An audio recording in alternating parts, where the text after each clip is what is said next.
So far in this course, we've covered what large language models are, what they can do, and how they work.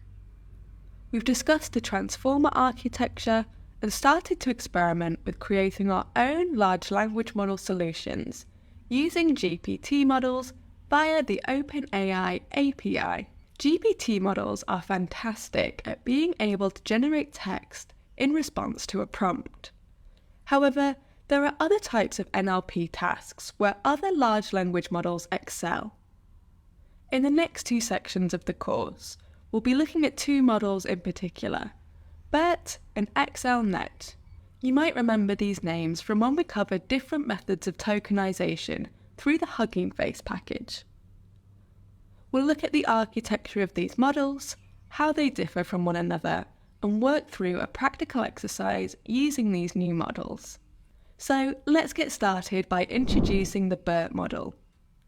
BERT stands for Bidirectional Encoder Representations from Transformers. Similar to GPT models, BERT is a pre-trained model that uses the transformer architecture to process and understand natural language. It was developed by Google in 2018 and has quickly become a go-to model for developers working in the field of NLP. Like GPT models, BERT was trained on a massive amount of text data, including the books corpus dataset, which contains over 11,000 books, as well as a large text corpus from Wikipedia. BERT was originally implemented in the English language in two model sizes. The first being BERT Base, which has 110 million parameters, and BERT Large, which reaches 340 million parameters. What makes BERT unique and powerful is its bidirectional context understanding. GPT models are autoregressive, meaning they generate text by predicting the next word in a sentence based on the preceding words.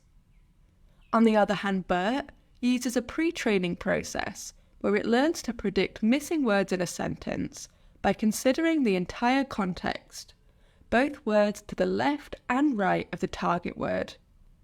This bidirectional approach helps BERT to grasp the nuances of language and understand the meaning of the words in a more contextually relevant way. Because of the differences in how these models learn to understand context and meaning, they excel at different types of tasks.